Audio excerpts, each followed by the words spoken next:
games. Oh god, it shows up to pick. Always up later.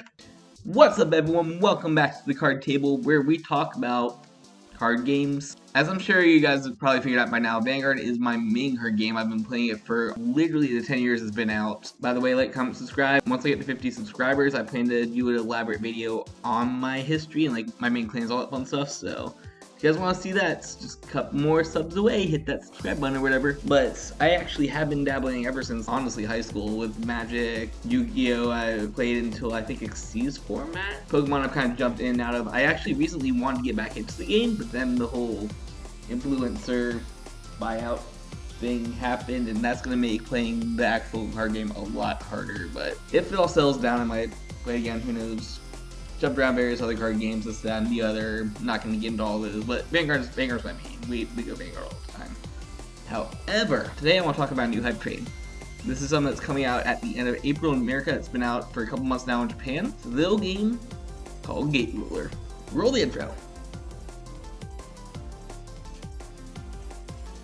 So today we're mainly going to be looking at some of the info and rules and stuff like that that I've seen off of GateRealize.com, which we'll be scrolling through the background over here. And this is, like, I think the best official English resource for the game currently. So if you guys are interested in checking it out, I'm just going to kind of go over stuff briefly. But here we go. So it's Gate Ruler. It's a game made by Mr. Kata, also known as the guy who founded Card Kingdom chain of shops, and you know, the original creator of Buddy Fight. Remember that game Bushy Road used to have? That's literally take the second I got back into it, I'm sad. So the original creator behind this actually is the developer behind this game. Not attached to Bushy anymore, there's not gonna be anything related to it, but you might see a couple flavor, playstyles, whatever from them. Going down, blah blah blah. Not getting into details, connection to Buddy Fights. Like I said, he's just one of the main developers. Has nothing to do with Bush Road. Don't worry about it. No Sue, no nothing. So that's because standard size cards, so same as Magic. Nice. And they're planning to have first wave along with 2 starter decks, which I actually have made proxies of. Once again, thanks to the site, they had proxy printouts, so I have made those, and I'll be using them to help teach people IRL. Basically setting more or less everything's determined by these gate rulers. Think about it like your Magic Planeswalkers or in Buddy Fight, where like you raise a flag and you fight with your dudes. You're the controller, you're the ruler, you summon all these dudes and do things. And I talk about kind of the fight between them, the excavators, which are the villains, I guess, for now. Some of the factions: Atlas, WL, the World League, Zoo Force, Yomajin Front, Volner, Wonderverse, Crime Knots, Excavators, like I said. Those come some of the factions, like those are going to be our plans, nations, worlds, that kind of stuff that everything's going to go into. Let's go ahead and check out the rules real quick. This is what we know so far once again. And I'll show the map in a second. Basically, here's some of the card types. So we got our ruler right here, which I'll go over in just minutes. Then kind of have our basic creatures and different kinds of like normal and set events, that kind of stuff. 2 card types, like I said, you got rulers and energy are not put in the deck. This is key because some rulers do not use energy, and because that they're totally optional, like extra cards. It's your traditional Magic Pokemon, whatever kind of energy you want to use, you just tap it to use it. Rulers, like I said, we'll go over in a second because that's one of the big selling points of the game, and you can't really explain the game without explaining rulers. These, like I said, units are your guys that help you fight. They have stats just like the rulers. Events are kind of your spell cards, which could be like either quick play or normal, and you would win either by doing a deck out for your opponents, like they do in alternate winning conditions for other games, or stats on your ruler, which I'll show you right here, is the life. I guess we'll go into rulers real quick. These are just rules explaining how to play the game.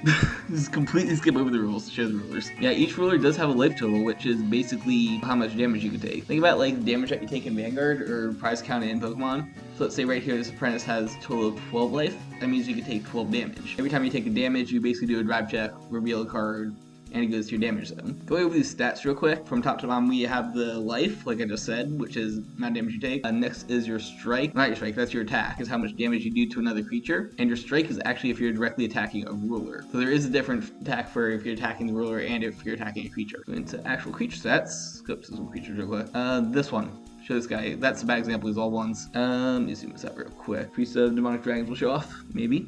Player wants to be good. There we go. So the top one is its defense now. It's kind of his life, basically. It's how much HP it has. So say this guy has 4 health, and that's how much damage that can take before he dies. Now health does reset at end of turn this game. So like if one turn you're able to deal him 3 damage, and then you have to end your turn, he goes back to full health. The other 2 stats are relatively the same, just attack and defense. But like I said, there's an attack difference because you're gonna be using that attack number on his defense. So say like you had this dude fighting, say you had him fighting this dude who's like one of the boss cards of this product. You see he's got a 7/7/2, it's a huge HP bank and a huge attack. If he was attacking, he'd only deal 2 damage to him, then he'd only have 5 health left, so he'd still be alive. But if this guy's the other way around, 7/4, he's long since dead. That's why they have that, because otherwise you're just using his last number, which once again, looking at this big beefy boy, 7/7/2 seems like a lot. It's a lot of health, it's a lot of attack, but he only deals 2 damage to the ruler, so it's not too much, but he actually has to attack with your guys. Other than that, card design basically showed off better if I go on the mats.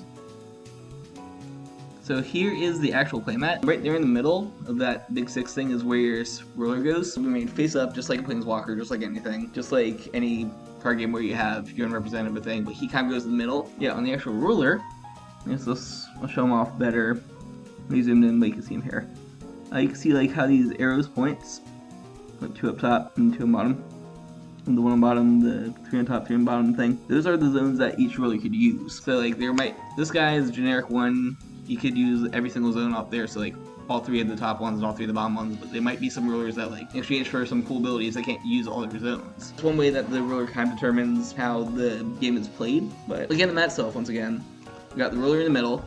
The top 3 zones are for your monsters. I just double checked and there is literally no size limit, so you can play a bunch of level 3s if you really want to. Kind of the left and right zones are your attackers. These are guys that are going to be doing most of your damage to other creatures and or to rulers. Where the guy in the middle is your defender. This is your shield. This is where you want to put your guys with high HP values on them so they can't break through your ruler and you get direct attacks and stuff like that. And of course the 3 zones at the bottom are for set spells, if you have anything that is continuous or whatever. The 3 ones at the bottom are for your energy. Like I said, not every deck is going to use energy, but these are just generics. You start the game with you have 3 energy to use your costs. Creature in each spell, I'm just going to call them spells as creatures, I don't care. Each of these things does have a mana cost to them, or a level cost. So if you're using a mana-based deck, you will have to pay that much mana to play that card. Finally, the pretty easy zones. You have your deck and drop over there to the far right, and to the left is your damage, which, like I said, is your HP. So say if you have a ruler with 10 HP, you can take 10 damage before you lose. So pretty simple for setup. Go back to rules and kind of explain rulers. I guess the one thing I have to go over is the counter effect, which does not tell. It doesn't mention counters on here. Okay, we'll get out another card. 1 second, we're almost done because we got almost at rulers. Don't know why they fish rulers, doesn't explain your trigger mechanic. These things, counters, which is not only on events, I just picked an event, but it says counter right up there, little red text. This is kind of like your, I guess, triggers and Vanguard, climax cards, and White Schwartz counter cards, so they will automatically trigger when revealed for any of your damage checks. And then you get a cool effect, like this one says you could choose one of your enemy units and rest it, so that'll help you stop a defensive attack. So there's ones like this where you get to use his on-place ability, and his on-place ability is that you swap him for one of your opponent's creatures, so you can do random stuff like that, or even, like I said, in the other deck, I don't think it's in this one, but, or in like the other deck you have this Dark Gem where he says his continuous counter abilities that you can call him, so like you take a damage from this, instantly negate the damage because he is automatically getting summoned to the zone, and that you can be a defender, so that's like a double defense. That's pretty awesome. Or like I said, just straight up heal. There are ones that, I'm trying to find it, but we'll find it later, that basically say cancel this damage as essentially a heal trigger because that's a free save from damage.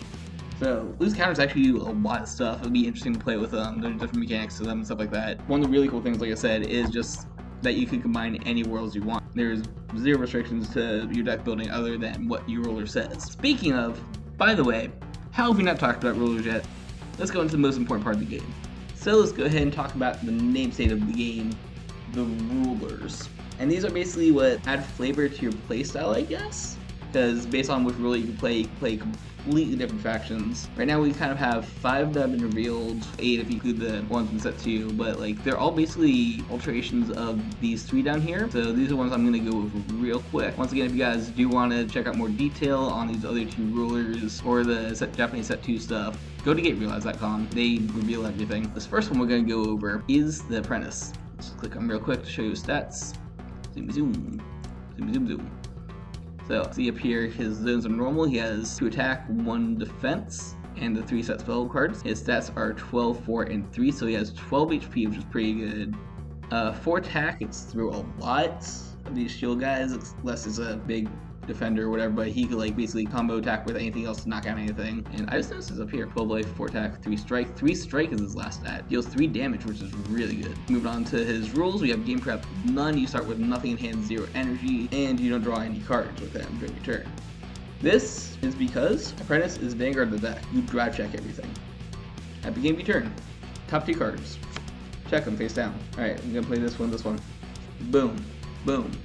You play them for free, you ignore all their mana costs if they have any, or you can just set them for free if you need to, but basically you just drive check anything that you do. And it's in exchange for drawing 8 cards, it's in exchange for having a mana system. In terms of his deck construction rules, you have a size limit of 50. Size is basically the cost of your cards once again, so like, if you have like a level 3 card, you have a lot less level 3s because of size limit. Counter limit 16. This is pretty universal for all the rules that we have so far, but this kind of shows how many of these counter trigger cards you can have. You can choose 2 different factions. These are your worlds, so you can cross many different combinations of deck styles. The deck must be exactly 50 cards. You can use up to 4 copies of each card.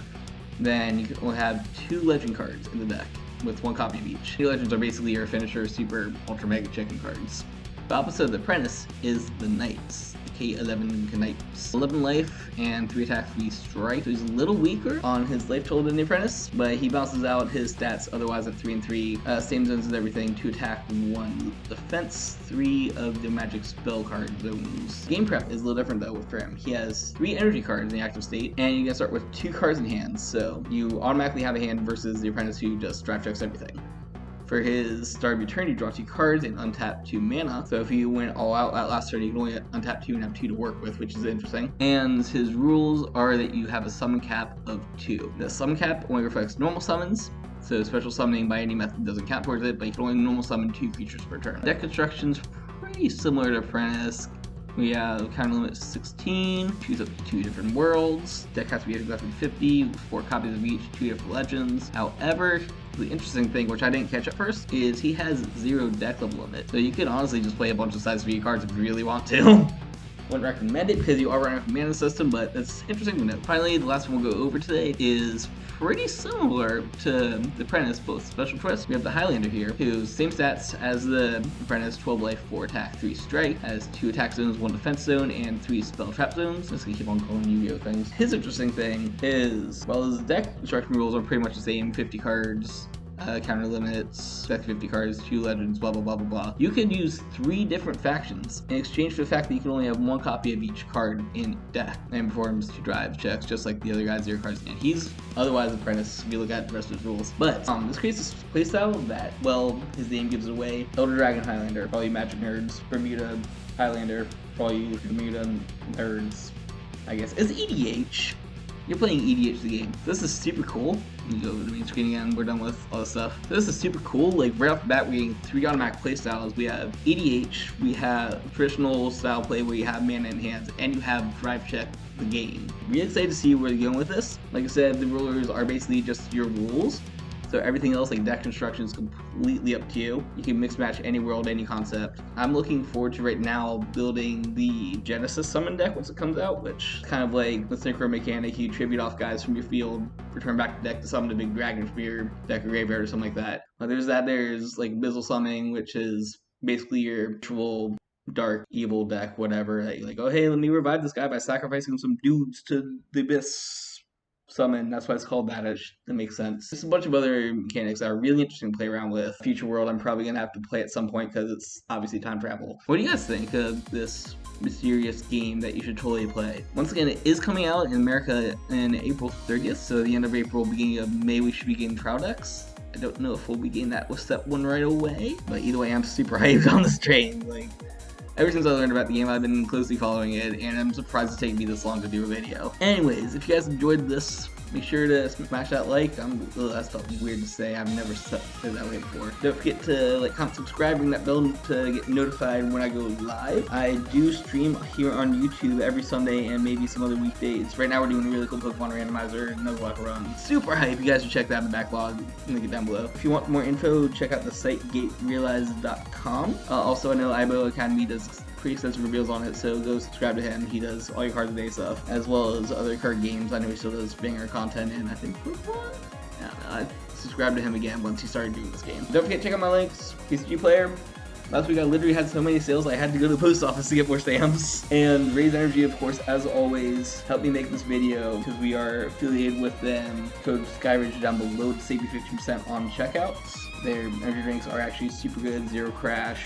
This is me recording at like almost 11 o'clock and I'm just awake now because I had a race today.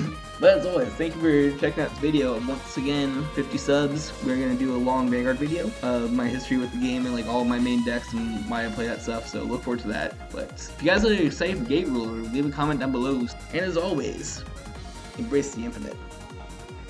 Embrace the infinite. I'm trying to point on screen. There we go.